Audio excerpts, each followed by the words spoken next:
विश्वविद्यालयों में और महाविद्यालयों में पूर्व घोषित ग्रीष्मावकाश की अवधि बढ़ाई गई है। कॉलेजों और विश्वविद्यालय में ग्रीष्मावकाश की अवधि को बढ़ा दिया गया है। उच्च शिक्षा मंत्री भंवर सिंह भाटी ने आदेश जारी किए हैं। 16 अप्रैल से 31 मई 2020 से बढ़ाकर इसे 15 जून 2020 तक कर दिया गया है। उच्च शिक्षा मंत्री भंवर सिंह भाटी ने जारी किए हैं आदेश। उच्च शिक्षा मंत्री भंवर सिंह भाटी हमारे साथ जुड़ चुके हैं फोन लाइन पर।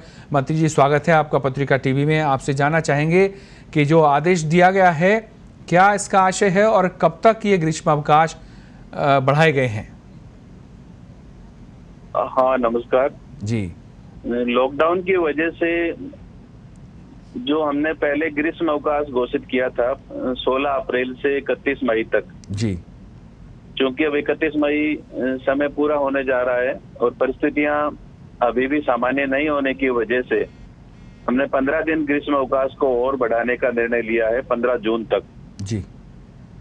उसके बाद में आगामी जो भी कार्यक्रम होगा परीक्षाओं से संबंधित, क्योंकि परीक्षाएं हमारी काफी राजस्थान के सभी विश्वविद्यालयों की जो परीक्षाएं हैं जी, अभी पेंडिंग चल रही है, तो शेष रही परीक्षाओं के आयोजन के संबंध में भी जल्दी ही, बहुत ही कम समय में हम राजस्थान के अलग अलग विश्वविद्यालयों के वाइस चांसलर से मंत्रणा करने के बाद हमारे राज्यपाल महोदय के द्वारा जो टास्क फोर्स बनाई गई है उनके सुझावों को, यूजीसी के जो सुझाव हैं और हमारे माननीय मुख्यमंत्री महोदय के निर्देशानुसार शेष रही परीक्षाओं के आयोजन के संबंध में भी जल्दी ही निर्णय लिया जाएगा। भाटी साहब, जी, को सूचित भी किया जाएगा। भाटी साहब, 5.0 को लेकर जो गाइडलाइन जारी की गई है आज, क्या उससे पहले ये फैसला कर लिया गया है ग्रीष्मावकाश बढ़ाने का?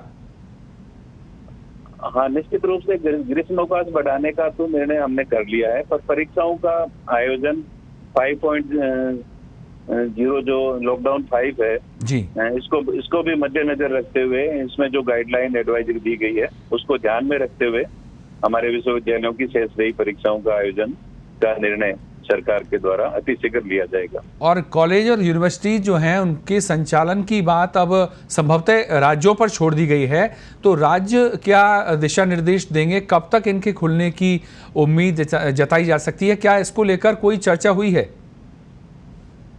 देखिए, इस संबंध में हम पूरा विद्यार्थियों के स्वास्थ्य का ध्यान रखते हुए, सोशल डिस्टेंसिंग का ध्यान रखते हुए, पूरी जो गवर्नमेंट की और WHO की जो गाइडलाइन है, उन तमाम जो नियम बनाए गए हैं उन सब का ध्यान रखते हुए हम किस प्रकार से विद्यार्थियों की शेष रही परीक्षाओं का आयोजन कर सकें, उस संबंध में हम गहनता से विचार विमर्श कर रहे हैं और जो विद्यार्थियों के हित में होगा और जो एडवाइजरी के अनुसार जो ठीक होगा उसके अनुसार हम निर्णय लेंगे और ये आने वाले 2-3 दिनों में इस संबंध में राजस्थान के हमारे प्रदेश के तमाम विद्यार्थियों को इससे अवगत भी करा दिया जाएगा आपके माध्यम से। भाटी साहब, जिस तरह से दिल्ली में हुआ, जिस तरह से और भी कुछ राज्य तैयारी कर रहे हैं, जैसा आप खुद भी कह रहे हैं कि सोशल डिस्टेंसिंग की पालना कराते हुए और जो सुरक्षा उपकरण हैं, सुरक्षा मानक हैं, उन पर खरा उतरते हुए संचालन की और परीक्षाओं की और कॉलेज यूनिवर्सिटीज को खोलने की तैयारी की जा रही है, तो इस दिशा में क्या कुछ दिशा निर्देश जारी किए गए हैं? क्या बैठकों का दौर चला है? क्या कुछ रणनीति प्राथमिक तौर पर बन पाई है अभी? देखिए, हमने पहले लॉकडाउन की जब शुरुआत हुई थी उस समय भी शेष रही परीक्षाओं का आयोजन किस प्रकार से किया जाए जी, इस संबंध में एक उच्च स्तरीय कमेटी राजस्थान विश्वविद्यालय के जो हमारे कुलपति हैं उनकी अध्यक्षता में बनाई थी और उसमें जोधपुर विश्वविद्यालय, उदयपुर विश्वविद्यालय की कुलपति सदस्य के तौर पर शामिल थे। तो उन्होंने जो सुझाव दिए उसमें जून में परीक्षाएं आयोजित करने का सुझाव था, लेकिन परिस्थितियां, हमने पहले भी कहा था कि परिस्थितियां सामान्य रहने पर परीक्षाओं का आयोजन किया जाएगा, लेकिन अभी भी परिस्थितियां सामान्य नहीं है तो जून में परीक्षाएं करवाना संभव नहीं है। अब आगे जुलाई में हम नया शेड्यूल बनाए और उस समय भी जो परिस्थितियां रहती है उसके अनुसार हम आगामी कार्य योजना बनाएंगे, क्योंकि परीक्षाएं करवाए जाना विद्यार्थियों के हित में अत्यंत आवश्यक है। हालांकि प्रमोट करने की भी मांग आ रही है जी। लेकिन वो निर्णय अंतिम निर्णय होगा। पहले हमारा प्रयास रहेगा कि विद्यार्थियों की सुरक्षा का ध्यान रखते हुए हम किस प्रकार से शेष रही उनकी परीक्षाओं का आयोजन कर सकें।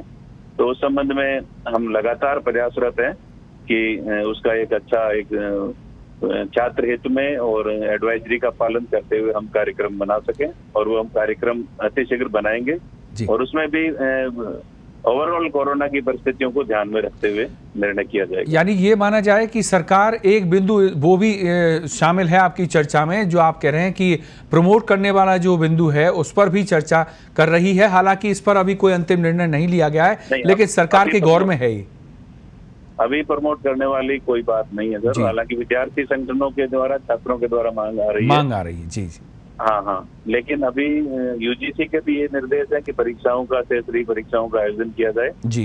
और राज्य सरकार भी ये चाहती है कि विद्यार्थियों के हित में उनकी शेष रही परीक्षाओं का आयोजन किया जाए। अब उन परीक्षाओं का आयोजन किस प्रकार से क्रमबद्ध किया जाए जी, उस संबंध में हमें निर्णय लेना है। जैसे हमने पहले जो कार्य योजना बनाई थी उसमें जो यूजी और पीजी के फाइनल ईयर की जो कक्षाएं हैं उनके विद्यार्थियों के हम पहले एग्जाम करवा लें, क्योंकि वो आवश्यक होते हैं।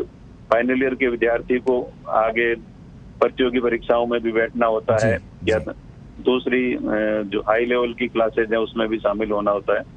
तो क्रमबद्ध रूप से और यूजी के और पीजी के फाइनल ईयर के एग्जाम हो, उसके बाद फर्स्ट ईयर, सेकेंड ईयर के हो, इस तरह की कार्य योजना हमने पहले भी बनाई थी। तो हमारा पूरा प्रयास रहेगा कि जो सोशल डिस्टेंसिंग की पूरी हम पालना कर सकें और विद्यार्थियों के जो छात्रों के हित में हो और सैनिटाइजेशन आदि की पूरी व्यवस्था हो। हम सेंटर्स और ज्यादा बढ़ा सकें, क्योंकि अभी सेंटर्स जो हमने निर्धारित किए हुए हैं परीक्षा केंद्र, उनकी संख्या यदि कम रहेगी तो हमने विश्वविद्यालयों को ये कहा है कि वो परीक्षा केंद्र बढ़ा भी सकते हैं, जिससे कि पूरी एडवाइजरी के साथ हम परीक्षा आयोजित कर सकें।